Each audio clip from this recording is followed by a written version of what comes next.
First of all congratulations Thank you. మీ స్పీచెసే కాదు మీ journey కూడా మాకు ఒక ఇన్స్పిరేషన్. సో ఎలా అనిపిస్తుంది చెన్నై లవ్ స్టోరీ ఇంత కల్ట్ క్లాసిక్ బ్లాక్ బస్టర్ అయినందుకు?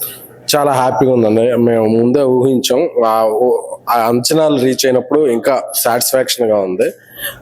Very much happy.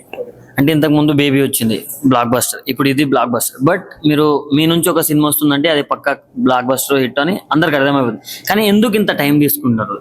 అంటే కొంచెంగా ఆ అంచనాలను రీచ్ అవ్వడానికి పట్టిన టైం అండి. అలాగే హిందీ బేబీ కూడా చేసే ప్రాసెస్ లో పట్టింది.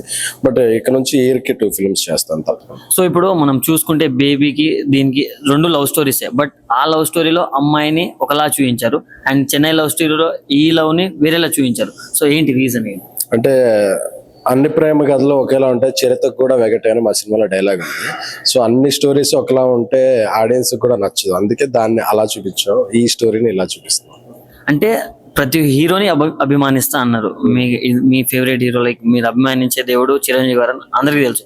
సో ఇప్పుడు ఒరిజినల్ స్టార్ అని కిరణ్ గారిని అన్నారు కదా.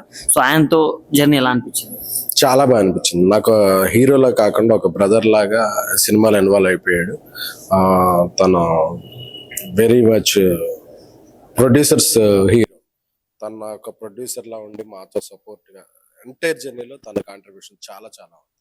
అంటే లాస్ట్ మూవీలో చూసుకుంటే వైష్ణవి గారు మన తెలుగు అమ్మాయి, ఇప్పుడు గౌరీ ప్రియ గారు. అంటే ఏమైనా అనుకున్నారా ఇట్లా మన తెలుగు అమ్మాయిని టాక్సీ వాళ్ళలో ప్రియాంక జోల్కర్ తెలుగు అమ్మాయి, ఈ రోజులలో రేష్మా తెలుగు అమ్మాయి, అలాగా నేను చేసే సినిమాలన్నిట్లో కూడా ఎక్కువ తెలుగు అమ్మాయిలు పెట్టాలని అనుకుంటాను.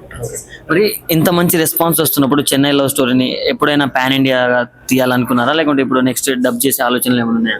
లేదండి, ఇప్పుడు దీన్ని తెలుగుకే నెక్స్ట్ సినిమాలు చేస్తాను. So last movie 100 crores collect చేసింది. ఇది అట్లీస్ట్ 150 క్రాస్ అవ్వాలని మనస్ఫూర్తిగా కోరుకున్నాం. All the very best.